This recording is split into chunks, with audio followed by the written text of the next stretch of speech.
Hi, so today's video is going to cover last minute preparation and tips for the TSA upcoming exam. It's going to be in a couple of weeks, so I thought I would cover the critical thinking questions first and how you should be solving each one of them.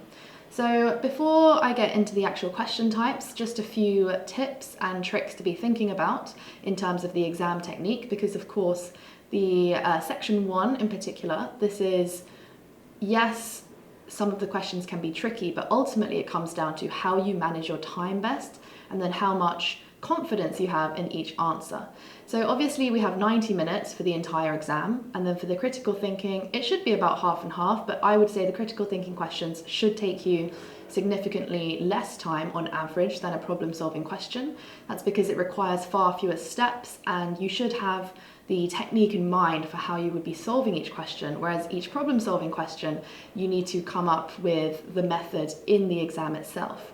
So even within the critical thinking questions, I would say that each type of question should also be taking you a different length of time. So what I would suggest is that for each question type, you have in mind a maximum time that you are planning to spend on that question. You have to be very strict with yourself. Once you hit that limit of what you think is an appropriate time for you, in terms of how long you should be spending on that question, you have to move on. You must just be really strict with yourself. Once it gets to, say, for a conclusion question, main conclusion question, I would recommend about 40-45 seconds. Then once it gets to that time, if it looks like it's going to take significantly longer to solve that question, then I would just simply move on.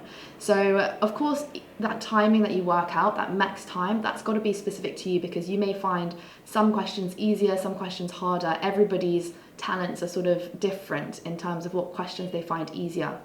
So once you've kind of figured that out, just make sure that you know really clearly what is your max time.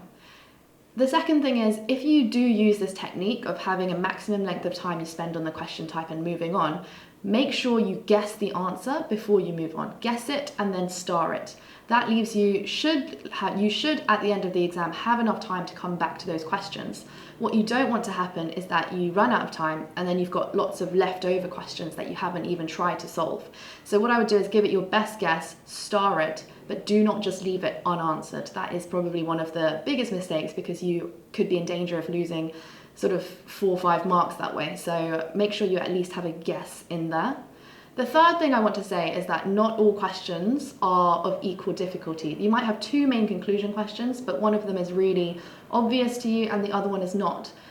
Even they have the same weighting. You will not get extra marks for solving a question that is seemingly more difficult for you. So make sure you treat all questions equally. Don't let yourself get bogged down by one impossible question. It may just be that your head's sort of like not wrapping around what it's asking for, but that doesn't matter. Just if there is one that's causing you to trip up, just ignore it. Guess, move on. That's you've got to be pretty brutal with yourself when it comes to this, because otherwise you will run out of time, and obviously there's nothing worse than that.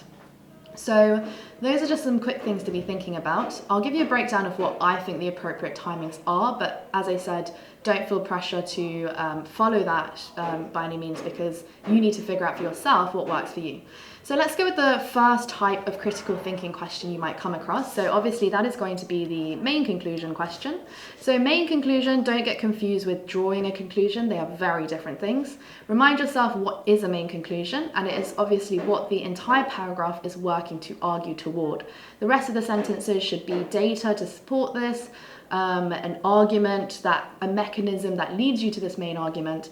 I've said this in previous videos. I think main conclusion questions are should be incredibly obvious to solve, just because of the language that is needed for it to be a main conclusion. You can't avoid having subjective language in there.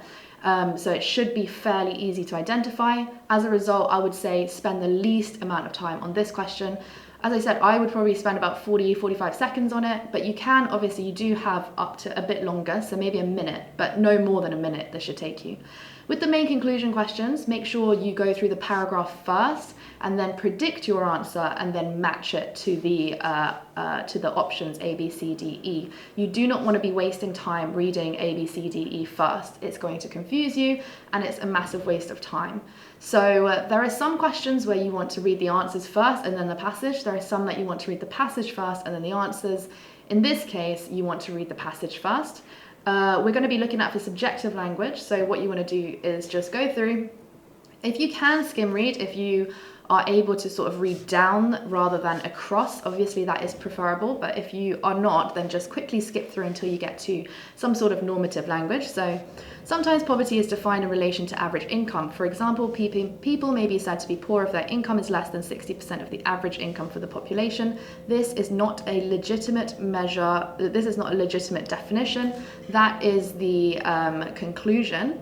So what, of course, this, although this is the conclusion, it's quite vague, not vague, but it doesn't say in this particular part what it's talking about. So you do have to link it to a sentence either before or after, okay? So you want to look at what's around it and then try and predict what the answer is. So in this case, they are saying that it is not a legitimate definition. What is not a legitimate definition? Well, it's this one that came before, because if you are poor, the definition is you are poor if your income is less than 60% of the average. They're saying this is not correct because this is inequality, not poverty. So it's an incorrect definition. So we're looking for something that is going to reflect that. So then we'll go straight to the answers.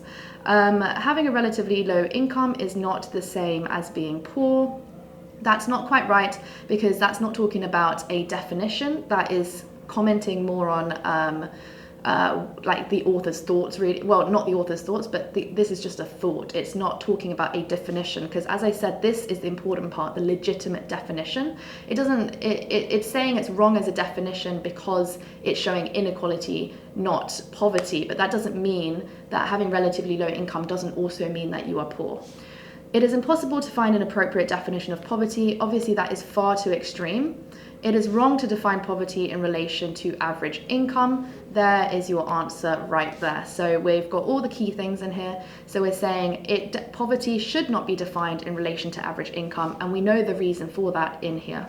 So there's no need to read on. You would simply circle that and move on. Okay, so yeah, you can check the other answers if you really feel like that would make you feel more confident, but you really want to be at a stage when you do the exam that you can circle and sort of move on. A lot of it comes down to confidence.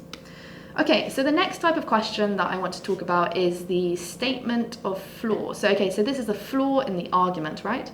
So again, this would be a paragraph read and then prediction question rather than going straight to the answers. Again, look how long these answers are. If you read all of that, that is pretty much the length of the paragraph already. So you've just doubled the time that you're spending on it. Also, you would have to read the answers again. So you're basically sort of going around in circles. So when it comes to the argument, we need to get a reasonable A, B, C, D sort of mechanism. So you need to try and identify what are the main statements that are making up the argument. So let's have a look here. Over the past 10 years, there has been a fourfold increase in the number of people killed in road accidents who are found to have illegal drugs in their body. As you're going, I'm reading it as it is, but what I would suggest you should be doing, and what I would normally do, is to paraphrase as you read. So this, I would say, over the past 10 years, there's been an increase, because I don't think this fourfold is particularly necessary to understand super deeply at this point until it becomes relevant, right? So there's been an increase in road accidents, and these people have had drugs in their bodies. This increase is much greater than people who have alcohol. So drugs is the people killed, the increasing rate is much greater for people with drugs than it is for people with alcohol.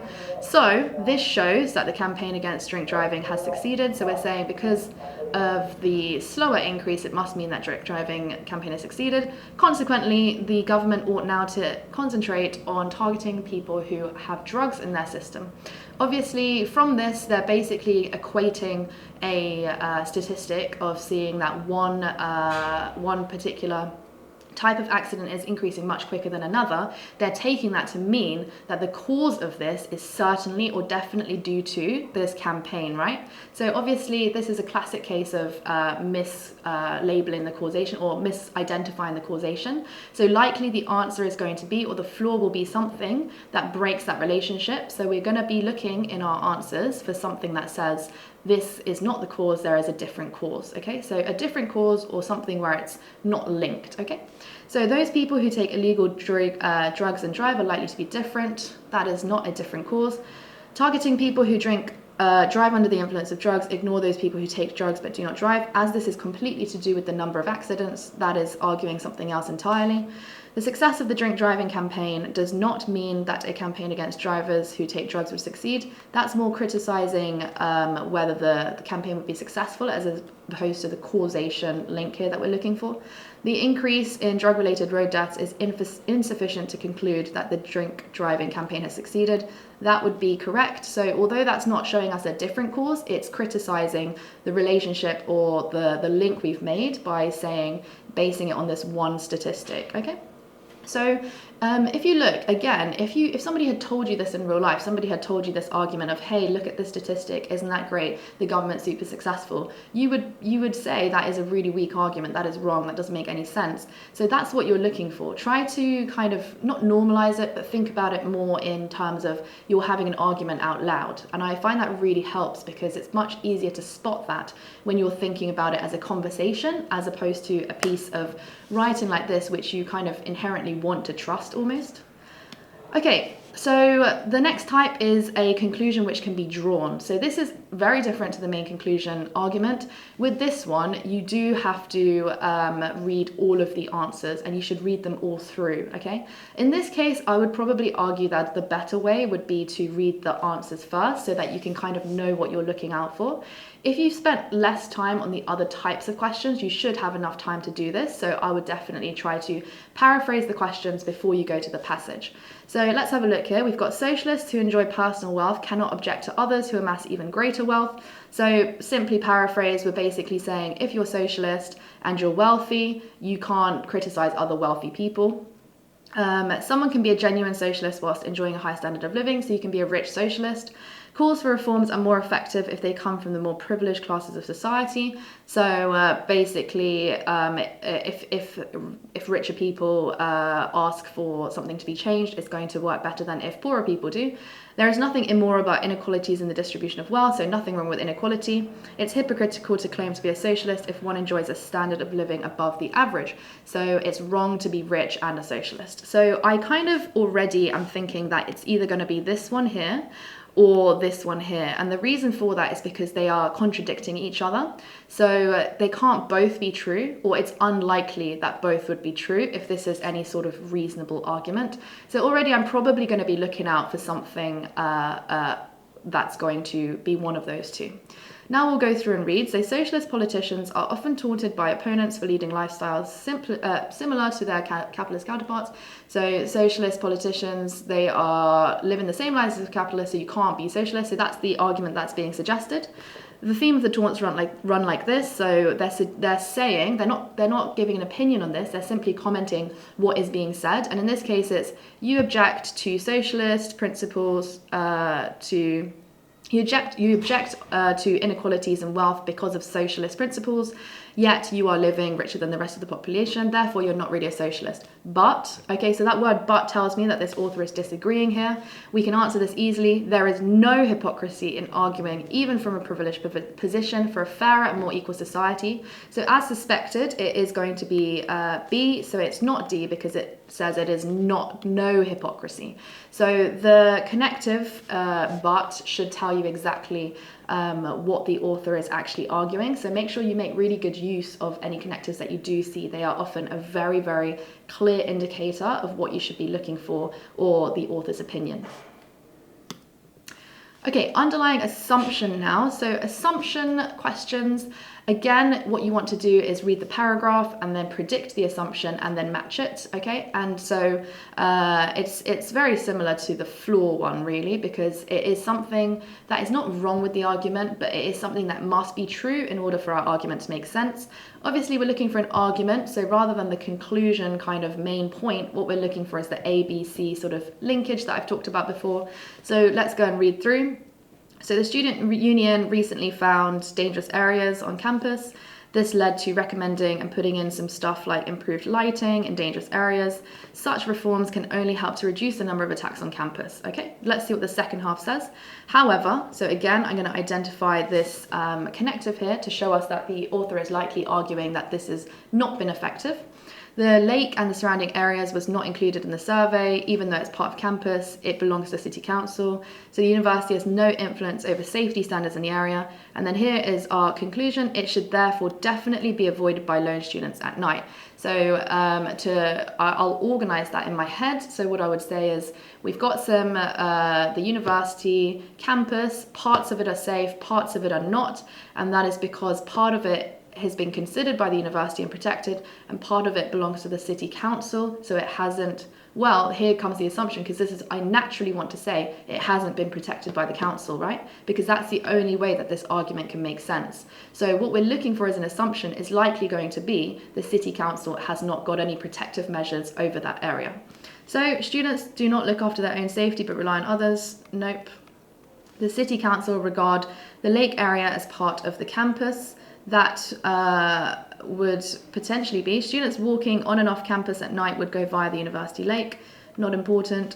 The safety measures taken by the city council are either non-existent or are inferior to those implemented by the student union. So it would be D. Not going to read on anymore. So B, I did initially think that it could be an answer. However, I can see now that that would actually be very wrong indeed, because you would need a further assumption to say that therefore they do not protect it, and it doesn't go on to finish that sentence. So B would be me assuming yet again. So D is the only one that specifically is an assumption for this particular argument.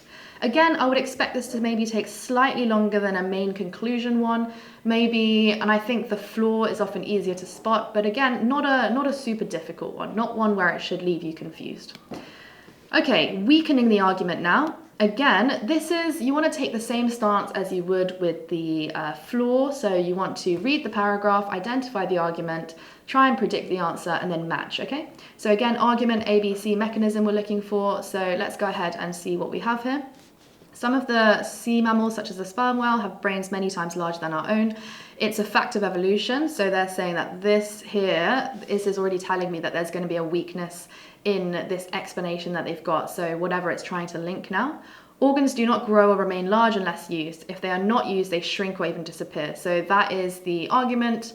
So therefore it's concluded the sperm whale makes intelligent use of the vast brain it possesses, perhaps beyond our understanding. So we are assuming the relationship between large and used, and then it's made a jump to intelligent use. So I would imagine that what would weaken the argument is that it is not intelligent use, and that it's being used for something else. So humans have developed intelligence despite having smaller brains than whales. That doesn't tell us the relationship between more or less intelligent. That's just saying that humans have intelligence, which is totally different. Whales lack the ability to communicate in language. It's making a half-hearted attempt to say that language is equated to intelligent use, but obviously we know that that is not the only sign of intelligent use. Large brains may have uses that do not involve intelligence, so it would be C, because then the argument where it's gone from it must be used to be large to this is intelligent use is completely ruined, because they may be using it for an entirely different purpose, maybe just running the natural, whatever the whale needs to survive. So again, I'm not going to bother looking onwards, but again, you can do. But as I said, to finish this exam in a kind of efficient way, you often have to just move on. You can't be double checking. You must leave yourself some time at the end, and that is when you go back and double check the rest of it, but only that. The next one is the best. Oh, this is another statement of the flaw.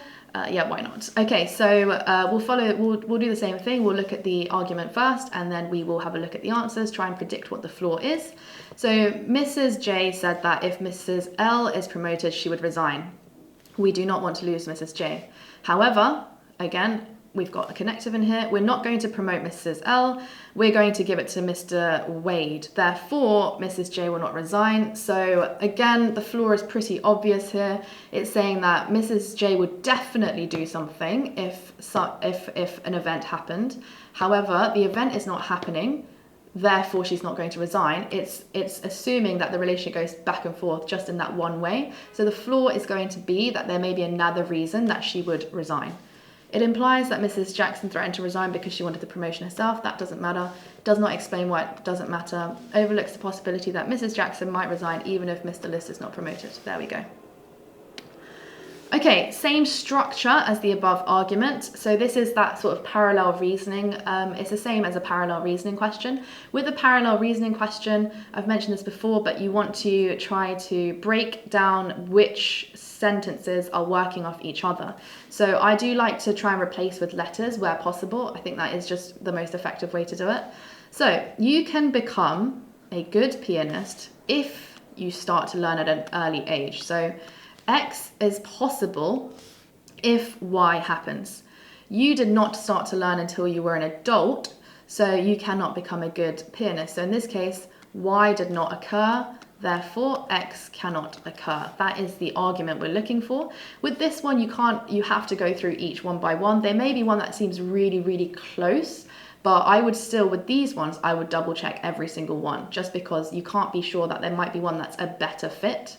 Okay, so children can become fluent in 2 languages if they start learning when very young. So X is possible if Y happens. So as I said before, you want to predict what it should be. So you did not start learning when very young, and so you cannot become fluent in 2 languages. This obviously does not mirror that. You can cure your headache, so X is possible if Y takes place. So predicting the answer, you are not willing to try acupuncture, therefore you cannot cure your headache. And that is exactly what it says. But as I said, we need to check all the answers for this one. You can avoid being overweight if you take sufficient exercise. You are not taking sufficient exercise, so you cannot avoid being overweight. Again, that argument doesn't check out. Children have fewer ear infections if they take cod liver oil. You do not take cod liver oil, so your children, or it's a bit weird in this case because it's equating children as a rule, and then it's referring to they in this case. Oh no, that's fine actually, sorry. So my children have very few ear infections, so they do not need to take cod liver oil, so the argument is reversed there. That is not what we're looking for either. You can become a good singer if you have perfect pitch. You do not have perfect pitch, so you cannot become a good singer. Again, that's not it. So parallel reasoning, you need to do the first part, predict what the second matching part should be. If it doesn't work, then that's wrong, obviously, but do check every answer. I would say this is probably the critical thinking question that may take slightly longer just because of the way that you have to go about reading every single point. But again, that's fine as long as you have not wasted too much time on some of the easier questions.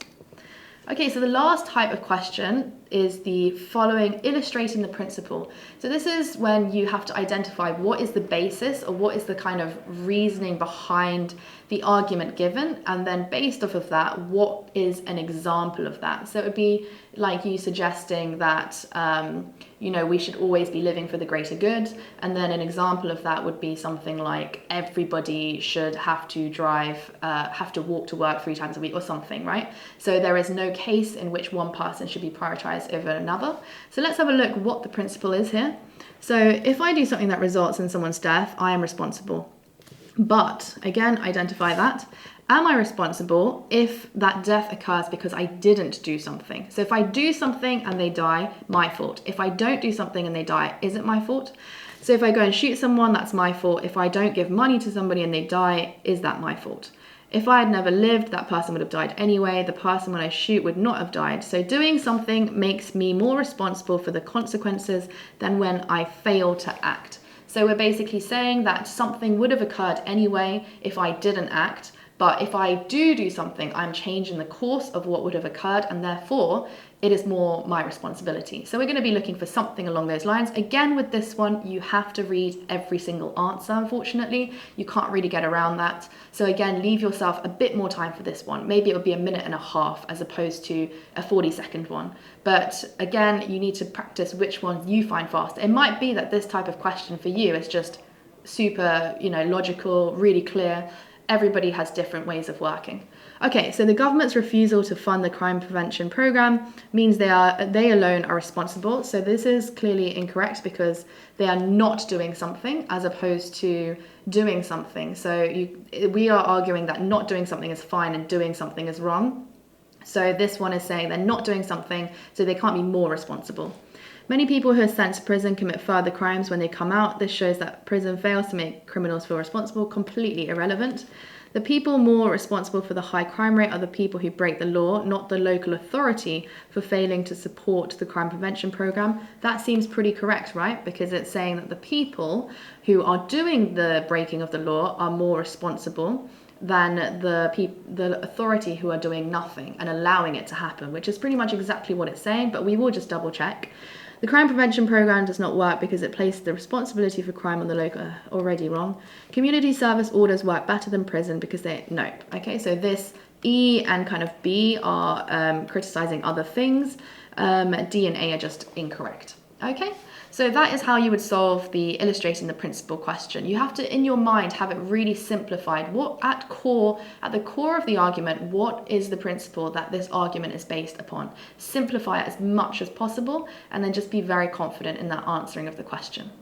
So those are all the different types of critical thinking questions. I think there is one more, which is strengthening the argument. Just treat that in exactly the same way as you would the weakening the argument question. So again, read the paragraph first, identify the argument ABC, the linkage, predict what would strengthen it. Often it's going to be something that backs up the data or shows that there's clear causation between two things, but predict it and then match after by going through the answers. So on to some timings of what I think would be the best way to kind of manage your time. So I will do a problem solving one in a second as well. What I was thinking would be that for the reading questions, because I would definitely say do the reading questions first and then or the problem solving questions, or the other way around, whichever one you want. I would personally do the reading questions first because I can finish them more quickly.